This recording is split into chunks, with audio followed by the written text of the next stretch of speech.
Assalamualaikum warahmatullahi wabarakatuh. Perkenalkan, nama saya Nova Ramadhani, nomor BP 2010-512037 dari Program Studi Ilmu Ekonomi, mata kuliah Teori Ekonomi Makro 1, Universitas Andalas. Di sini saya akan bahas materi mengenai agregat demand dan agregat supply sebagai tugas dalam ujian tengah semester genap 2021. Kita langsung saja pada materi pertama.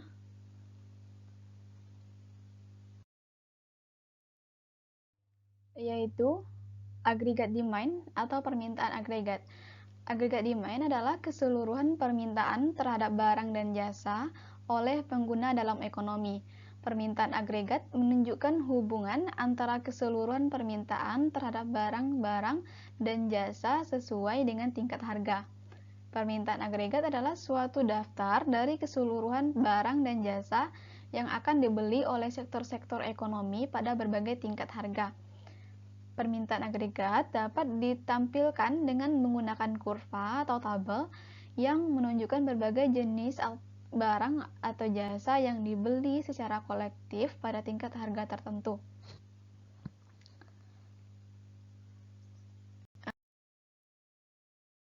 Di sini kita bisa lihat ada kurva permintaan agregat. Kurva AD atau kurva agregat demand itu menjelaskan hubungan antara jumlah semua output yang diminta konsumen dan tingkat harga. Di sini kita bisa lihat di kurvanya, pada sumbu horizontal itu ada pendapatan nasional real dan sumbu vertikal itu ada tingkat harga. Di pendapatan Y0 itu terdapat P0, tingkat harga P0. Dan di Y1, pendapatan nasional Y1 dan tingkat harga P1. Di sini kita bisa lihat bahwa kurva AD itu, kurva agregat demand itu berslope negatif. Kenapa ya bisa berslope negatif? Nah, di sini kita bisa lihat ada faktor-faktor yang mempengaruhi kenapa kurva permintaan agregat itu berslope negatif. Yang pertama, ada efek kekayaan. Biaya yang digunakan oleh produsen tergantung pada kekayaan yang dimiliki. Keduanya memiliki satu hubungan yang positif. Kekayaan itu bisa mengacu pada pemegang saham, pemegang uang atau obligasi, rumah, serta aset fisik lainnya. Kekayaan yang dimiliki juga dipengaruhi oleh tingkat harga. Yang kedua, dampak harga bunga. Efek harga bunga ditujukan karena perubahan tingkat harga mempengaruhi harga bunga. Efek ini mempengaruhi produksi dan investasi. Yang ketiga, ada efek pembelian asing atau ekspor-impor. Jumlah ekspor dan impor dalam suatu perekonomian tergantung pada harga domestik dan asing.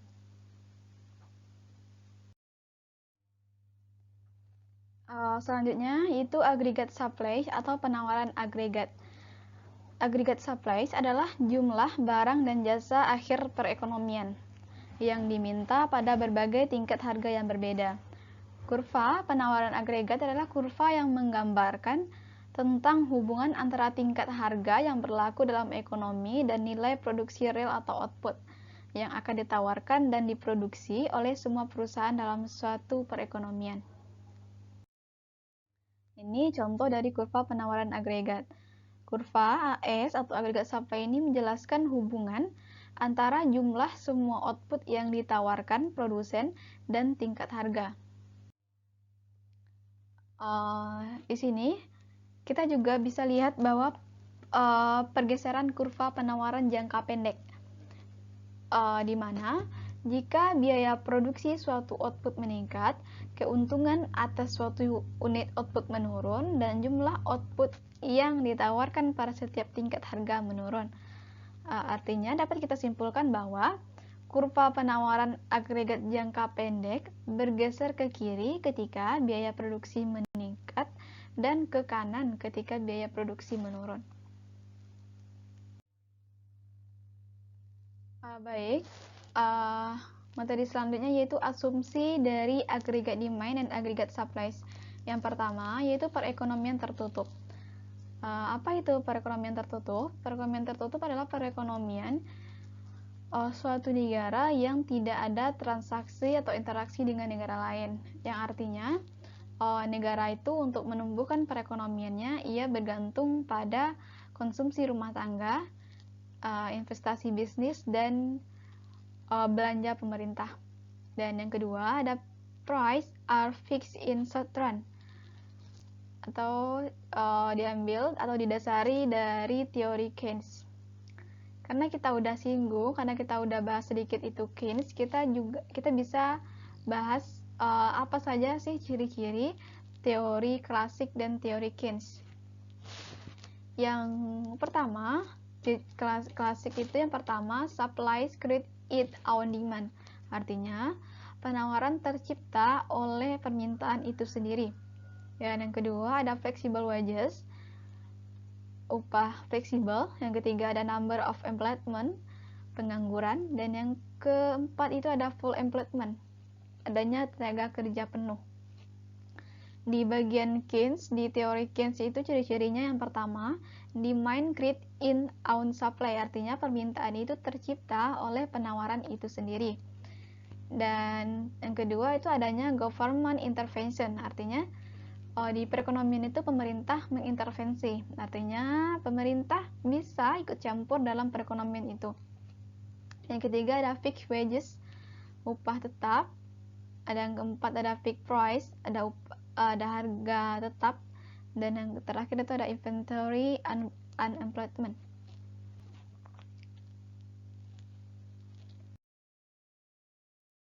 Selanjutnya, asumsi yang ketiga yaitu structural equilibrium.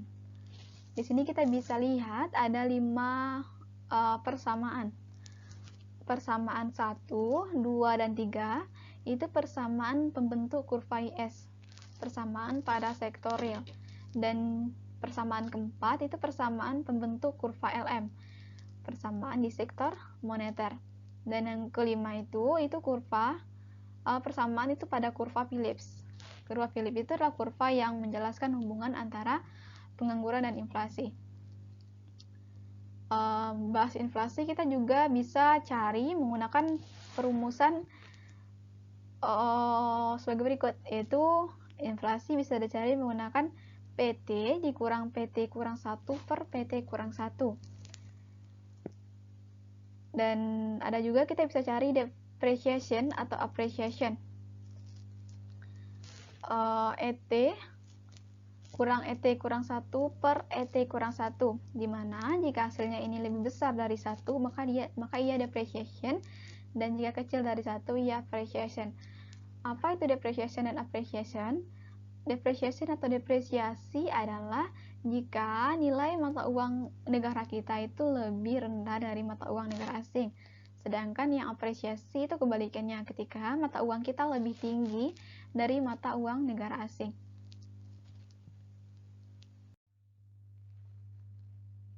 Di sini saya sajikan sebuah kurva, di mana pada kurva ini kita bisa nanti dapat satu kesimpulan. Di kurva ini sendiri kita bisa lihat bahwa Y1 lebih besar dari Y0.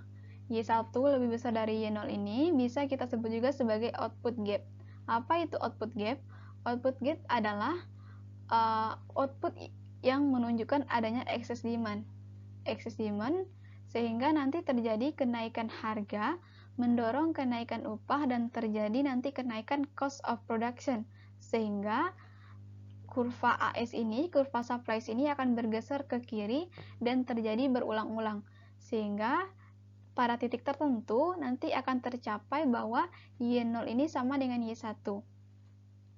Selama terjadi penyesuaian output gap ini, selama terjadi penyesuaian bahwa Y0 ini sama dengan Y1, perlahan-lahan juga terjadi kenaikan harga, yaitu terjadi kenaikan harga dari P0 ke P1. Adanya output gap ini menyebabkan terjadinya inflasi, dan ini disimpulkan atau dapat dimaknai bahwa inflasi itu terjadi karena adanya output gap.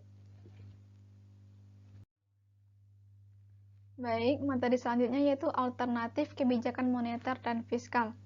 MS dan G merupakan autonomous atau exogenous variable. Jika kita ingin melepaskan asumsi di atas, di mana pemerintah reaktif terhadap kondisi ekonomi melalui adjustment fiskal dan moneter, maka implikasi kebijakannya adalah sebagai berikut.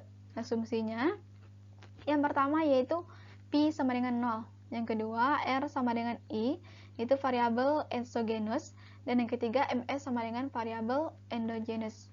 Dari asumsi-asumsi ini dan dari persamaan struktural equilibrium yang tadi kita jelaskan tadi, kita bisa dapat beberapa kesimpulan. Melalui proses diferensial, melalui proses substitusi, kita dapat beberapa kesimpulan. Yang pertama yaitu output dan harga. Perubahan harga tidak mempengaruhi output. Artinya, walaupun harga mengalami kenaikan atau penurunan, jumlah output yang diproduksi tidak akan mengalami perubahan. Yang kedua, saat pemerintah melakukan kebijakan fiskal dengan mendadak, yaitu dengan cara menurunkan atau menaikkan pajak, maka pemerintah juga harus cepat tanggap dalam melakukan PCMS.